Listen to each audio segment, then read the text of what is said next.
gift kasi nahirapan talaga kami mag-isip kaya tingin sa amin si mami mo. Kukumpituin sana namin kaya alam wala yung dalawa.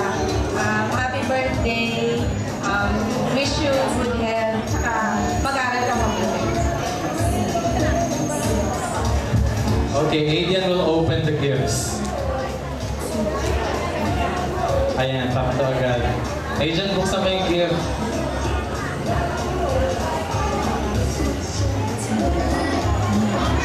Okay, while Adrian is opening yung kanyang gift, next may I call on si Tita Mai. Nasaan po si Tita Mai?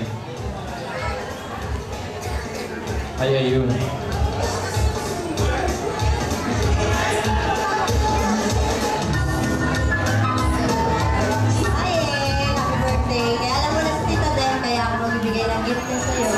At ito yung special request mo daw.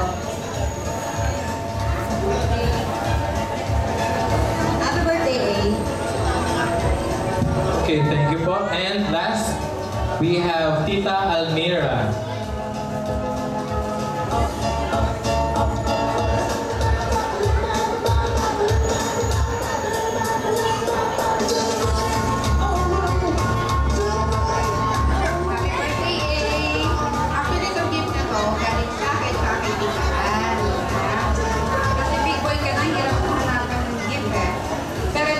Siguro magugustuhan mo.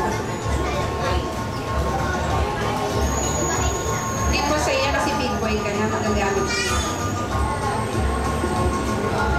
Okay, thank you po. Thank you po sa mga nagbigay ng gift kay Adrian sa kanyang mga ninong, mga ninang, titos, and titas. Okay. Next, we have the 7 funky candles. Ay, ikaw naman. So we have 7 candles provided. So yung mga candles po, it is given to 7 boys